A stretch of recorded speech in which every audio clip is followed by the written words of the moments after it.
Hello.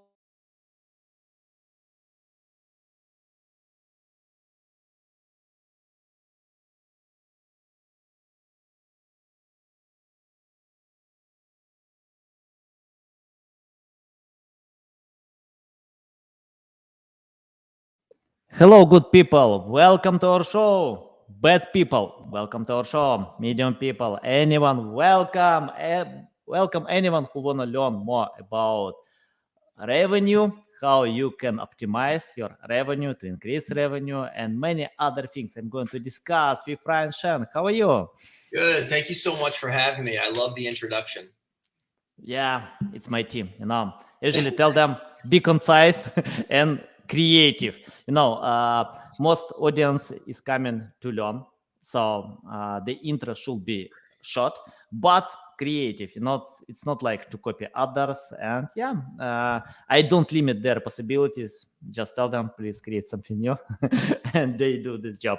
Okay, Ryan. Before we start, just tell more about yourself, experience, background, and anything that can help our listeners to learn more about you. Yeah, absolutely. So I started off actually in tech sales at a startup called Yext, YEXT. In 2010, I was cold calling, and I was just on the ground on the floor making sales, and that's when I learned about startups and venture capital. They had just raised a Series B. I didn't even know what a Series B meant at the time, and sort of really learned the game. And from there, I stayed there about a year, and then went down to Virginia. And I joined these other two guys that had this really small project called M Help Desk. And it was a B2B SaaS company. And it helped field service companies manage work orders and dispatching and scheduling. So I joined as sort of the sales guy because I just, was doing sales at a startup in New York. And I said, look, why don't we all kind of go full time on this? We got free space at AOL because AOL is a massive campus in Virginia that they weren't really using anymore. And we built that company up over the next 4 years to over 80 employees. And we got acquired by Home Advisor, which was owned by IAC, and they bought Angie's List, and now it's its own public company. When I left there, I wanted to stay in my lane, and I was really focused on founder market fit. So I wanted to sell software, B2B SaaS, to SMBs. And then I started a call analytics company called PhoneWagon, and PhoneWagon helped SMBs track when they get phone calls from marketing campaigns across the web. And got accepted to Techstars through with PhoneWagon. We raised a little under 2 million from some good VCs and some really top angels, and built the company up, and thousands of paying customers, millions in ARR. And then we got acquired in 2021 by CallRail.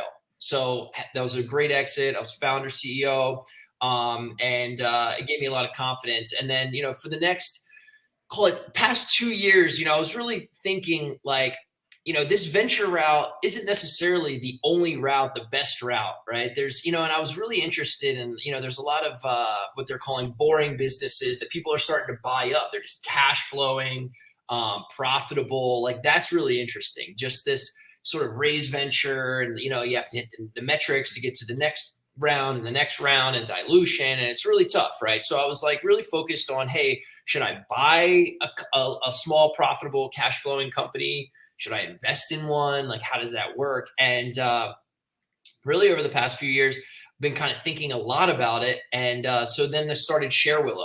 And ShareWillow is profit sharing software. So it helps companies create profit sharing plans where they can, do distributions to their employees or to their shareholders if there's, investors that maybe bought a cash flowing company. So that's where we are today.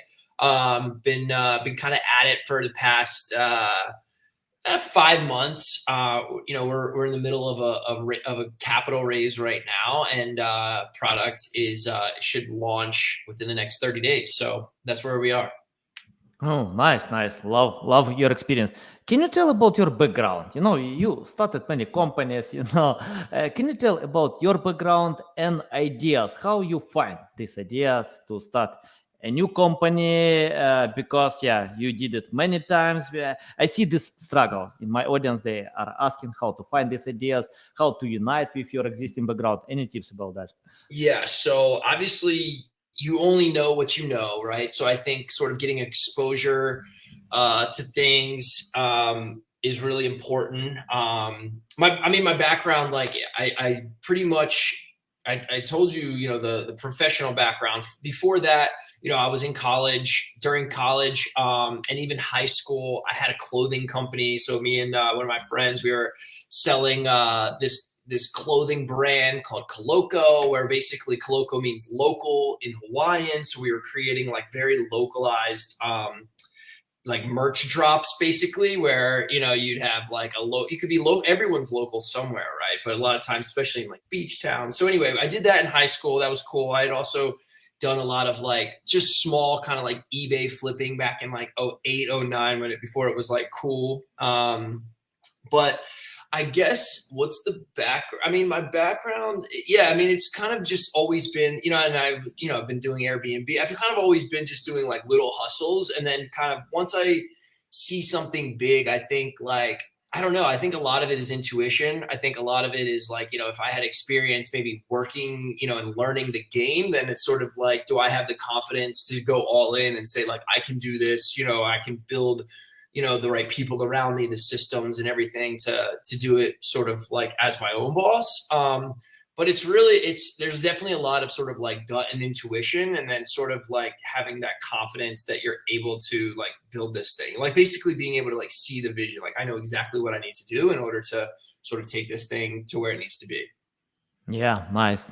Yeah, I think confidence depends on your background, you know, on your experience. Yeah. It's hard to be confident if you know. If you're not confident. Yeah, yeah, something like this. Okay, can you tell about ShareWillow? What kind of difference you have to similar software? I think this niche is overwhelmed, overpriced with competition. Many big players are on this game. So can you tell why your tool is better? What kind of benefits people can get by using your tool, and how you are going to develop all features that you have?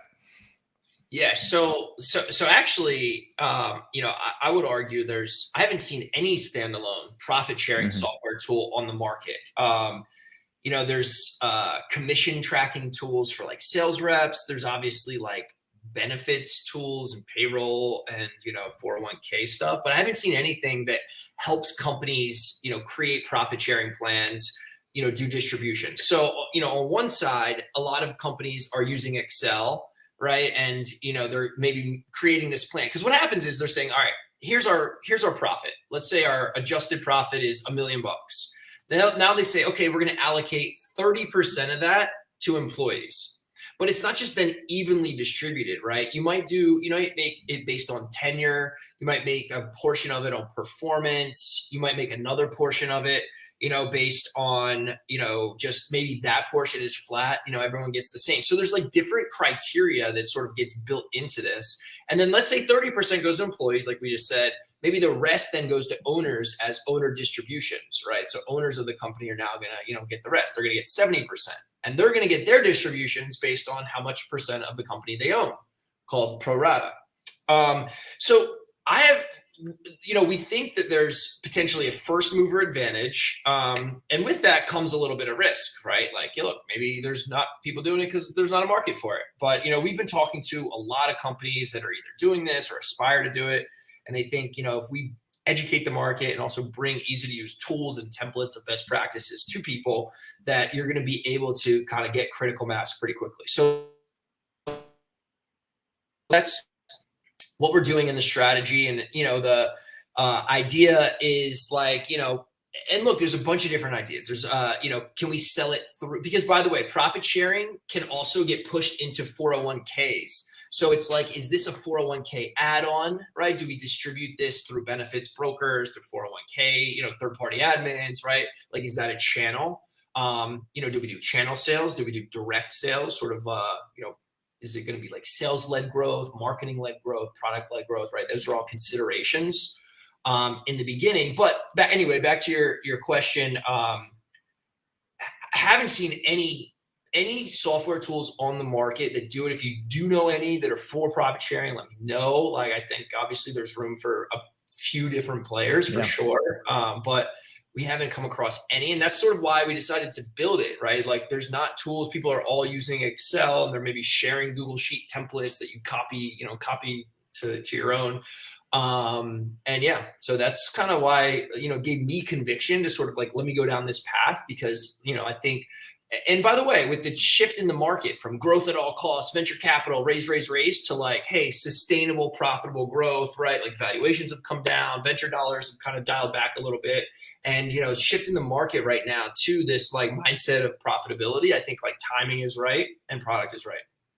Yeah, interesting. Yeah, actually, I'm using Excel.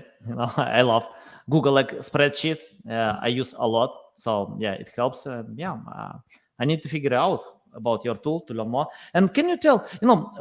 I usually see when it's a big struggle when companies adapt to new tools because they wanna get user-friendly interface. They wanna get how it can help them. So can you tell about how to learn about your tool? Do you have special guides? How it's simple, hard, and how much time to spend? Because we are busy. I'm so busy, with my project sometimes. I have like plus 20 tools that I want to review, but I have no time with that because of other priorities. So any tips about user-friendly interface and where to start? Yeah, of course. We're like built everything, from scratch, best practices, working with one of the top, in my opinion, B2B SaaS designers like in the world. And we're sort of building it with the idea of, we want to make it almost feel consumer software, like consumer app, but it's B2B app, just like if you're familiar with, Gusto, it's like Gusto makes payroll software beautiful. It makes the experience delightful. I love going into Gusto and doing payroll. Like, who in the past would have been like, I love going into ADP and submitting payroll. Like, that's so boring. It seems so bad. But now Gusto, has confetti flying, great fonts, light, margins and gap, like everything is beautiful. And that's, the path and the mindset that we're taking. How do we reduce clicks, make it incredibly intuitive, make the onboarding experience very seamless, have, a progression bar where it's like, you do this. It's very, in your face as far as what you need to get done, and sort of driving people through it. We also, will walk more larger enterprises through, but we think the product speaks for itself, and you can go in and you can create your first plan. We give you templates, so you don't just start from scratch.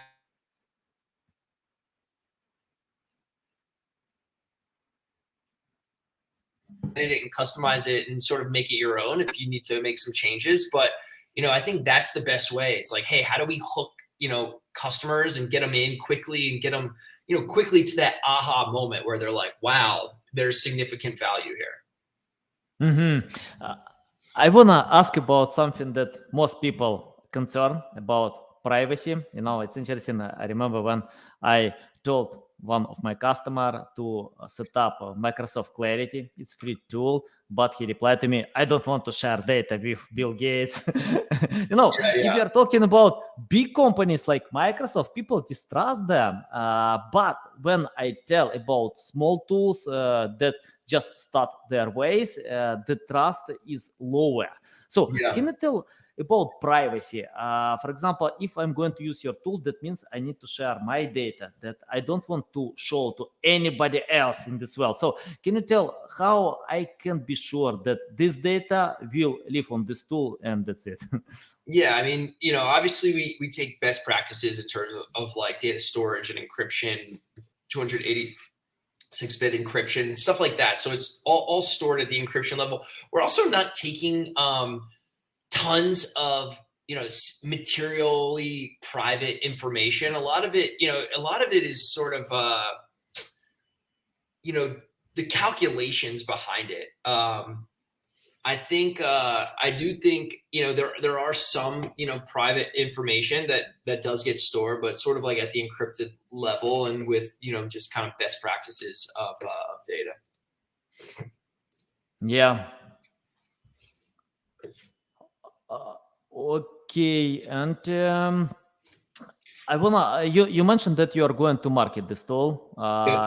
You have no strategy, if I got it right. I mean, like you're going to test different strategies, like direct sales or other channels. Can you tell or describe these channels that you're going to use, and tell about your ideal customer profile, which companies can get more benefits by using your tool? So we have three different types of companies that we're going after. We're going after profitable small business SMBs, profitable SMBs that are doing 5 million in revenue and above, right?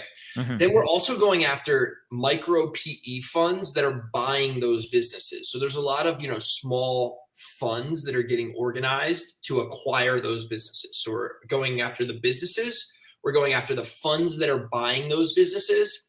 And then the third ideal customer profile that we're not going to go after for maybe 6 to 12 months is larger enterprises that have profit sharing as a benefit, right? Usually as a 401k benefit, but it's profit. These are large enterprises, Delta, Southwest Airlines, Procter & Gamble, Google. Those large enterprises have profit sharing as a line item on total compensation. And we're going to do sales-led growth. We're going to do direct sales for the enterprises in about a year. So that's kind of not where we're starting. We're starting with content, marketing-led growth, product-led growth, right? Where we're going to get them in, we're going to educate them, podcasts, TikToks, videos, YouTube videos. We're just going to create a ton of content around profit sharing, why you should be doing profit sharing, why profit sharing is better than, stock options, right?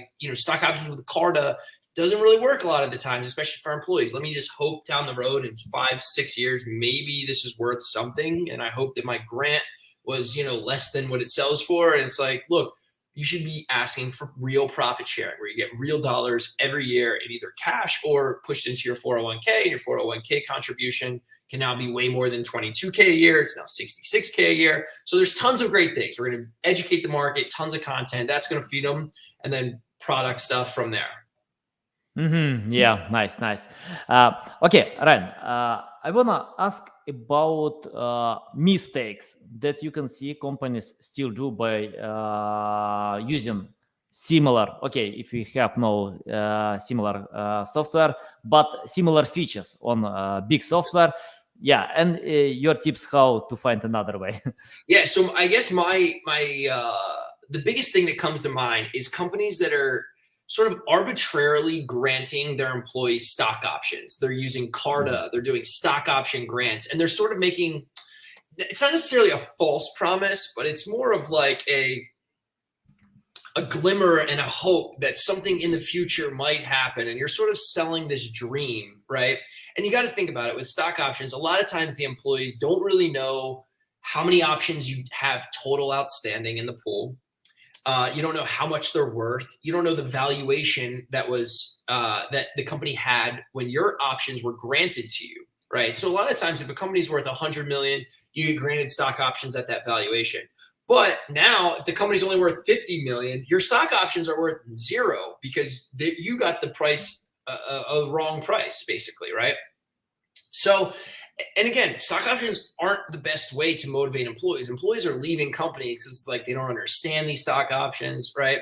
So what I would say is create, something like a profit sharing plan where you're giving real dollars to your employees every year, and use a tool like ShareWillow where they can then see, oh, historically, last year I got 9K in profit share. The year before I got like 8K in profit share. So they can see that it's a significant portion. There's visibility into it, and they can understand the calculation behind it. They understand what they need to do, what behavior changes they need to do in order to maximize their share of the profit sharing plan. So that's really it. It's really a lot about the visibility, the transparency, and making this like a real tool to drive behavior change within employees using, this as a portion of compensation. Yeah, love it. Yeah, transparency, especially. I think salespeople will love this tool, especially because they're motivated a lot to get more sales. I want to ask about something that it's hard to ignore today. That was simple yesterday, impossible tomorrow. About AI.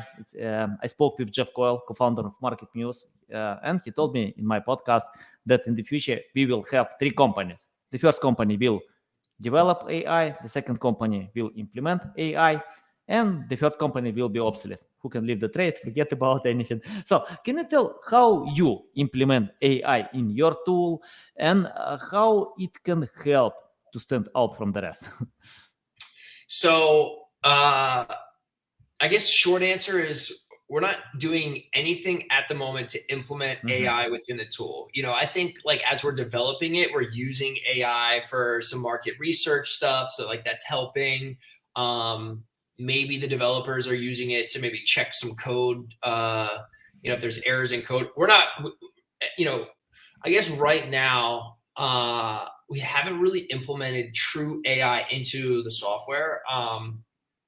So yeah, I mean that's my short answer. We're not, just chasing. And my sort of opinion of it is like we don't want to just chase, this shiny object if it doesn't make sense. I think if there's places later, right, to sort of like put AI, maybe it's a conversation engine that sort of is backed by AI in a similar like ChatGPT way, where you sort of like have a conversation and then it sort of builds your profit sharing plan based on natural language. But right now, that's like I got it. Yeah. Yeah, I got it. Okay, can you shared about ideal customers, but I want to know about ideal positions on these companies. I mean, like for example, accounting. I don't know any other positions because for example, I spoke with my two brothers. They work in accounting industry, and they told me that they need to do a lot of manual job. Because tools can't decide a lot of problems. Data is different. They need to unite them, combine. Can you tell how your tool can help in accounting, business accountants, and or any other position in companies that can use your tool? Yeah, so a lot of times, so we were actually talking to a pretty big firm that does sort of like outsourced accounting and CFO services for small businesses, right? And they were saying, a lot of their clients have these profit sharing plans, and it actually falls on their lap to manage the plans. And the thing is, a lot of times for you to like actually make the distribution for your employees, you require certain inputs from different team members. So the accountant might be waiting on a manager to give the performance number for each of the employees because the profit sharing plan relies on that performance number.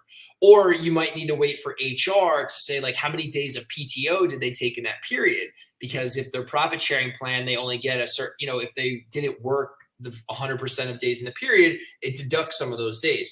So the accountants not only have to manage this, right? And typically it's in Excel, but then they also have to work and depend on all of these other resources and all of these other roles within the organization to get them information, to then plug it in, to then make the distributions, right? So there's like tons of back and forth, and there's a lot of like, just like waiting and time. So it's a lot of time, and it's like, hey, pay emails, Slack, hey, can you get me that number? I'm trying to run this. Oh, cool. You know what I mean? So this now is like a tool where it's sort of like centrally located. Even if they do still manage it, it's sort of everything is happening in here, and it's not sort of dependent on that many different humans that then they could, there's human error. Nice. Ryan, I want to ask about your team. Can you describe what kind of team you have? I see a whiteboard on your back. So yeah, I think you can brainstorm some ideas on this whiteboard. Tell about your methods, how to hire great people and to lead them in the right way. Absolutely. So again, we're pretty early right now. So the team is relatively lean. So it's me, this world-class product designer, Alex. I have a lead software developer, software engineer, we don't call him CTO, but call it CTO. And then a software engineer under him. So we're a 4-person, super lean team right now as we're building this.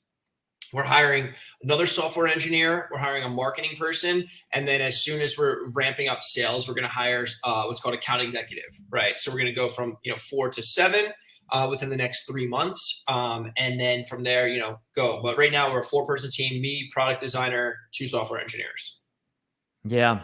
I think it's important, to have product designer because simplicity, is the most important element that I can see. Exactly. Example, it's not even just about the design. It's also really about the UX, right? It's more about the flow, right? So it's not just making it pretty and everything, but it's like, it's really takes strategic thinking to, how do we eliminate clicks, right? And how do we make it incredibly intuitive? And like, should there be a toggle? Should this be something that, the admin can show or not show? There's a lot of like thought that actually goes into like more like user experience versus design. Design, sure, you need it, but I think UX is actually like more important because, that's where like, it takes the flow of the user and kind of gets them from A to B in a way that, you're trying to like drive that behavior. Yeah. I remember, I read a lot of reviews about SEO tools, for example, Ahrefs and SEMrush. I think SEMrush invests a lot more and has a lot more features, but people love user experience on Ahrefs because it's simple. So I like you don't need, sometimes you don't need to have a lot of features because it might confuse more than help, or it's better to create separate tools, but SEMrush is successful. I was just listening to the owner of this restaurant do an interview recently, and they said, when they first came to market, they had like 30 menu items, right? Like they sell pretzels, like stuffed pretzels, right? And they had like 30 different stuffings and different cheeses. And it was actually overwhelming for the user, for the customers. And it almost reminded me of software. And then basically she said when they distilled it down, people were buying like the top 6 stuffed pretzels, right? Yeah. So they're like, we got to kill all of this choice, right? Like they don't need to choose the cheese and the, the meat and the stuff. It's like, let's give them, cheese steak and crab and these 5 different ones that pretty much everyone's buying. And it reminded me of software too. It's like, if you, for instance, Ahrefs, I'm sure people want like keyword research tools, like how are my pages doing, maybe competitor, it's like 5, give them like top features instead of like dumping them with everything, because then it's like the user gets like overwhelmed. There's decision fatigue. I can't decide. I don't know. Should I want this? I don't know. Anyway, I thought there was a lot of similarities, with that and software. So just wanted to share that. I remember when many years ago, someone told me, let's make a meeting, book a meeting and send me the link to Zoom. I replied, I have no time to register in a new tool. You don't need, just open the link. That's it. Wow, really? I opened the link. Yeah, it works. And I think I had the same experience with TikTok. I downloaded this app and started to watch videos. I didn't register my account. So if you're not going to create content, you just need to download and consume this content. Very simple. That's why TikTok, Zoom, many other companies, because of this simple experience, they decided to take away this pain with registration, with many things. Of course, you can register, you can to add more settings, personalization. But it's interesting. I removed TikTok because this app learned my mind. I don't know how, but when I open TikTok, I can't stop watching these videos for 2 hours. I think it makes you dumber. Yeah, TikTok knows exactly what I like to consume. It shows these amazing videos, and I decided to remove for some time because I need to figure out how to stop watching these videos. User-generated content, love it. Awesome. Yeah. Ryan, I want to ask about building high expectations. Many entrepreneurs, they quit because have no patience. And when you start something new, I was on this boat, when I started some new projects, I always build high expectations. Okay, I can win the market, I can get a lot of customers. But when you meet these pitfalls, you understand it takes time because you compete with some companies that spend decades on this trade. It doesn't mean that you can't find your way. You can, but it takes time and patience. So can you tell how you are patient with many your projects and what kind of expectations you have with existing ShareWillow? So I am not patient, but I've learned that just keep going. Just keep going. Don't give up. Everything, like to your point, everything takes time. It's kind of the classic. Like if I go to the gym like 5 times and I'm like, how come I'm not shredded? It's like, you have to just trust the process. And I think that's, what I've learned over the years is like, you're right. It's not going to, be as fast as you want it to go. But now that I have the benefit, right, of a little bit of experience under my belt, I do sort of know at a high level, what things, how long things will take. Look, and I want things to take less long, and I shoot for that, and I hope that, and there are edge cases where maybe this is different. We get enterprise customers and we can grow faster, and you have all of those sort of like aspirational ideas in terms of expectations. But I think the main thing is like, just keep going. These things compound over time, right? And it's like, you're gonna just you're going to get your 10,000 hours in, as they say, and become that expert, and like just wake up every day and just love sort of the process of it, and don't just like be sort of like goal focused in terms of like a destination goal, and like be more like identity driven. They kind of talk about that in that book, Atomic Habits, from James Clear. Yeah, About I like, love this book. it's kind of like be like identity. Like I'm this like entrepreneur that's building this $1 billion company that, I'm in the early innings. I'm like pretty much like, it's like the first pitch is getting thrown out, and you can't compare yourself to others. You don't know how long the game's going to take, and it could go to extra innings. And, there's a lot of things like that. There's a lot of factors, but if you sort of are like, I just like love playing this game and putting it together. And as the game goes on, you're learning a shitload, right? You're learning a shitload. You're compounding. Your customers are like making recommendations. You're getting referrals. So like, just stay in the game, I think, is the biggest thing, especially for people who aren't patient. It's like, don't just chase shiny objects. Too many people do that, right? They're like, this didn't work. I'm gonna go chase this. I'm gonna go chase this. So like little like squirrels just like running around. But it's like, just stay in the game and just like put your head down and like keep growing, because like it's only gonna compound. It's only gonna get better. Yeah, I agree. I think. Yeah, I think the best way to stay in the game, to love what you do. Yeah. If you are not passionate, it's better to leave it, because you can sacrifice your time, you can suffer, but it will be hard to achieve results. And I remember I started one project because I found the gap on market, and I hired a lot of people and wasted 3 years with this project. But I hated Monday, loved Friday, and I decided to leave. I quit. I gave up with this project because that was not my passion. I didn't understand the topic. That was the gap that I decided to fill. But I think I remember when I listened to interesting episode audio podcast about the guy, I forget his name, but he's a friend of Jeff Bezos. And he spent 14 years without sales to create a company. 14 years. He didn't give up for 14 years because he loved this experience. And today, this company, a few $1 billion market. What's the company? Yeah, I forget this name. I'll check out and send you when I find it. Anyway, and he explained this experience of 14 years of creating this product. And today, if I remember correctly, like offices in 56 countries, big company, because he loved the experience. He enjoyed the process. It's the same like to watch TV. People can watch 6 hours TV a day. If you love your job, if you are passionate, you can go ahead. It doesn't matter. You can't give up because you enjoy the experience. For me, it's more important than anything else. When you tell about this company, I see, this passion, energy that I want to do it, so I can feel it. And I want to ask about mistakes. I made a lot of mistakes in my life. I keep doing them. Sometimes I don't know how to find another way. We need to do mistakes because we start from best practices, generic strategies. Then we made mistakes, learn from them, and go ahead. Can you list mistakes that companies still do, and your tips how to find another way? I mean, like mistakes that we can avoid.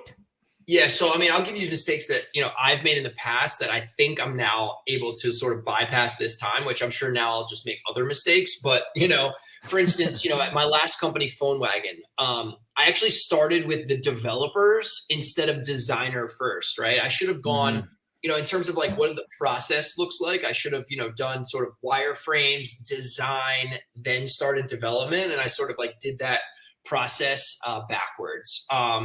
And, we eventually had to like make up for those errors, and that, cost additional money and time. Another mistake that, I made back then was I hired like really, first, I think I built it in a weird language. I built it in .NET, which is like in my previous company initially. And we eventually had to rewrite everything. we also, started with this, like, I'm not technical, and I was kind of working with like, maybe like not the, I could have been working with maybe better, more seasoned, more experienced software engineers from the gate, but I wanted to, like, hey, how do I like kind of do it for cheap, right? Especially in the beginning. And while yes, in the beginning it might work, sort of, it might get you there faster, it's going to slow you down later. We eventually had to sort of rewrite everything. So I think it was like, I went cheap early, and I kind of did the process wrong. And I think it's important to sort of know. And again, you can apply a lot of this to a lot of different businesses. It doesn't have to be, software companies and, design and software engineering. But it's like, there is an order of operations that you need to follow with a lot of, company building, right? Whether you're building products, whether you're, even offering services, whether you're even, building a course and you're, selling a course, right? There's sort of like, got to do the outline first. You can't just start making slides. You're like, shit, I didn't do the outline, right? Or like, then you do that, you're trying to record a video and you didn't write a script, right? And there's just like a process that has to be done. And I think it's important to like know the process and sort of follow, at a high level, the right order of operations in order to like get the right output that you're looking for. Yeah, interesting. Yeah, I agree. But actually, I usually start from texting. I write text. Yeah, then, totally. Yeah. Then I go to designers and tell them, look my text, please design everything that I wrote, on this text. Yep. So yeah, Ryan, I found that we usually get high results with companies who, they understand SEO. If they understand SEO, so we can like go ahead together. We know why we need to create high quality content, what kind of content to create, why we need to think more about traffic value than getting just traffic. So let's imagine you started today from scratch without any experience, knowledge, skills. It's your first day to start ShareWillow. What will you do today if you need to do everything from scratch? What would I do today in terms of building the product, or? Yeah, ShareWillow. Yeah, I mean, I think I would kind of what you said. At first, what I do is I like to document everything, like document the use cases, document, what I think it looks like. I even sort of maybe like build in like Excel or something what I think like the product could do within it. It's really a lot of typing up use cases, market sizing, competitors, just looking at a lot of these different like documents, then taking it to sort of product design and saying like, hey, let's, maybe create some wireframes sort of around what this product would look like. Here's some inspirational products. Here's, use cases. Here's what I'm thinking. Get some wireframes in there, ship it to design. Once we're starting to get the initial designs, then get, developers to start building it, in tandem to that, build the website, right? Get a nice website, web flow, put in a bunch of, seed the site with a lot of, maybe AI web pages, AI blog posts, whatever, whether AI or not AI. And then, wait 6 months for the website to start ranking through indexing and things like that. And then in the meantime, talk to customers. A lot of customer discovery, I think, is important. And, you got to make sure that you have product market fit and you're, figure out exactly how customers are currently doing things and say, like, is this an improvement, and how big of a pain is the current process, your current systems, would you pay for this? How much would you pay? Do you want to use it? Like that sort of thing, right? A lot of customer discovery, I think, is important. In order to do that, outbound emails, mail merges, maybe some surveys, phone calls, like just do whatever you got to do to talk to those customers. Yeah, nice. And Ryan, my final question about the future. I often ask this question, for example, I have my crystal ball, but it doesn't work. I tried a few times. I bought crypto. Now I felt that crypto will go up, but actually it went down. Luckily I learned from Warren Buffett, never put all eggs in one basket. So I can invest some money that I can lose. And I'm interested about the future in this industry. It's interesting that in accounting, it's not accounting, but it's related. I mean, like many things are coming, like AI we have today, and AI will change the world. And some people can tell that in 5 years, it will be another world with AI, and all big companies invest a lot in AI. So can you tell what kind of future will be and how we can adapt today to this possible future? Yeah, look, I think AI is going to assist. It's going to take some jobs, for instance, a lot of jobs that are like repetitive, and it's going to like alleviate those jobs, and those people are then going to sort of migrate or shift into more thought-provoking jobs where they're maybe like more human interactive jobs. So I think like look, and then I think it's going to help a lot of people. It's going to help a lot of people create better reports and do better research and find information faster, instead of, searching Google and looking through all these like academia, journals and stuff like that. It's going to just give them the answers faster. So I think people are going to be able to do their jobs faster. Our data is going to be cleaner, assuming that AI is going to be pulling in like clean, correct, accurate data.